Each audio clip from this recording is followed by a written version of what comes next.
Hello, Namaste, welcome to The Print. My name is Amana Begam Ansari. The Iran regime's enforcement of the hijab is once again in the global headlines, with recent footage showing a Persian woman stripping in public as an act of protest. The memory of Masha Amini's death in custody, allegedly for wearing her hijab improperly, remains painfully fresh. So it's quite saddening that in 21st century women in Iran are still fighting for personal agency. It's not that people of Iran don't want change. In fact, according to a survey which was done in 2020 by the Group for Analyzing and Measuring Attitude in Iran called GAMAN, 72% of Iranians oppose compulsory hijab laws, with 58% expressing that they do not believe in hijab altogether. However, the Iranian authorities see it as an act of defiance because they see it from the prism of politics. Let's be clear that Iranian regime operate as an authoritarian system where the supreme leader and his loyalists firmly control the nation's political and social landscape.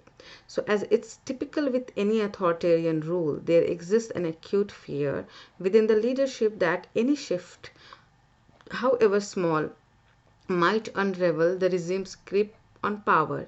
In such a theocratic authoritarian regime, even slight adjustment can be seen as a vulnerability in the system, setting a precedent that could inspire further demand for reform or change.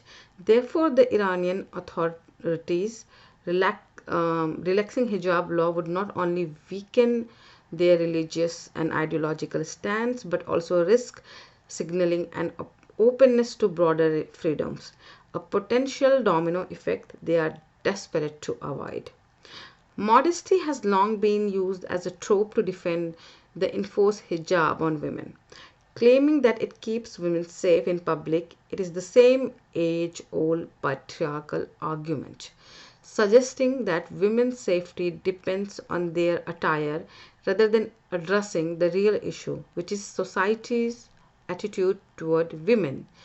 Actually, it is a form of victim blaming that holds women accountable for crimes against them. That women must modify her behavior and clothing to be worthy of safety.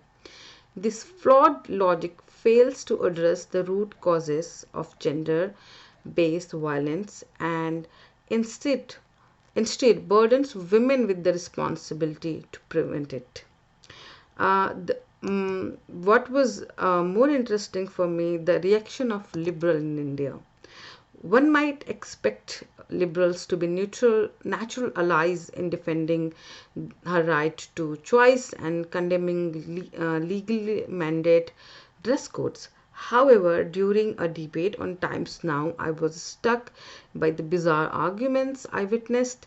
Rather than addressing the core issue, some participants diverted attention or engaged in unnecessary whataboutery, sidestepping the real conversation on women's freedom and autonomy. Some of them who fought for girls' right to wear burqa and hijab in classroom argued that Iranian laws are based on Sharia, as if that makes it okay to snatch away the women's right to choose.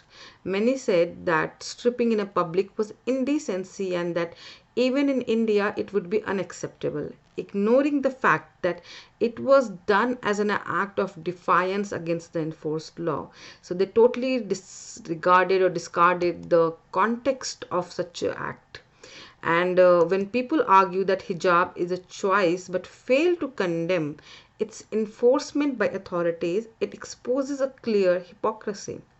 Their concern seems to be with defending specific clothing rather than supporting a woman's right to choose.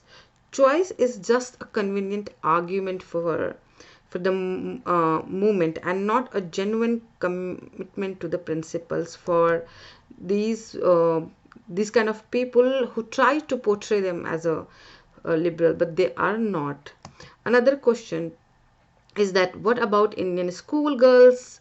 College banning hijab and burqa, while India has never imposed a national ban on any particular attire for women, Institution and college may have their own guidelines or uniform. This form of whataboutery is both irrelevant and necessarily when discussing the issue at hand, as it diverts attention from the core topic.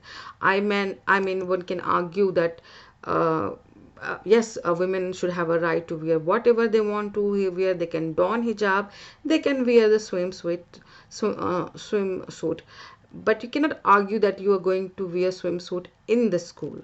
The school or particular institution should have their own right to decide the uniform they want to implement. So that is not similar argument. The most gatekeeping support is also a conditional support I saw from the liberal. So the most striking aspect was witnessing the social media meltdown of some liberal Muslims. I won't say liberal women. I would say liberal Muslim women over Iranian women protesting against the enforcement of hijab, because their outrage was directed not at the brutal enforcement but at perceived Islamophobia in the portrayal of morality police. The absurdity reached new height when women protesting against the hijab was even referred to as the sisters of the morality police. Not only this, some even had a problem with kind of people supporting Iranian women. The argument was that if you don't agree or show solidarity with Muslim women in any other part of the world, you have no right to speak for Iranian women. This reasoning is both illogical and dismissive, as it creates unnecessary barriers to solidarity on an issue that transcends border. On the one side, there is a fight against patriarchal society and authoritarian forces, and on the another side there are so-called liberal Muslim women who were supposed to be allies in the fight for basic human right, autonomy, and the freedom to choose, but sadly attempts to dilute or redirect this conversation, whether through whataboutery, accusation of Islamophobia, or gatekeeping, who can stand in solidarity. So they are basically distracting one from the core issue, the which is right of women to live without oppression. At this debate is not just about the hijab; it is about the agency and freedom to choose. Thank you. For more such a video, please keep watching the print.